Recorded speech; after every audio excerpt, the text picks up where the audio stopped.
Alcatraz Island, March 1963. The federal penitentiary was abandoned, and government was supposed to give the land to the Sioux Indians, but they had other plans. Out of protest to the government's violation, 5 Sioux men occupied the island and issued press releases attempting to reclaim the land. Richard Mackenzie pressed the claim for the title of the land, but the courts ruled against him. This was but only the beginning of the American Indian movement.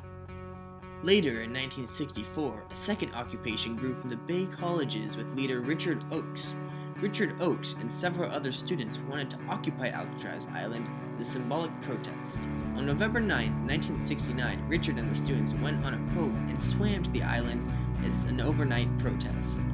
Richard realized that there was an opportunity for a large, prolonged occupation. The third occupation involved over 80 people situated on the island for 19 months. People began to organize themselves. An elected council was established and jobs were assigned. The Indians wanted federal funding to establish a university, cultural center, and American Indian Museum on the island. Buzz from the mainland got around, and soon magazines, newspapers, televisions, and radio stations were all aware of the Indian movement on Alcatraz Island.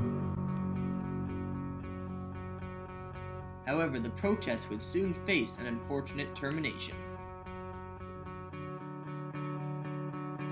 Everything was falling to pieces and people started leaving the island. Richard Oakes' daughter tragically fell off 3 stories and was killed, leaving Oakes too weak to be the leader of the movement. The hippie culture became attracted by the movement and undesirably set up camp on the island. Fires broke out and important utilities like electricity and water were cut. On June 11, 1971, the government took action and removed the last 15 protesters from the island.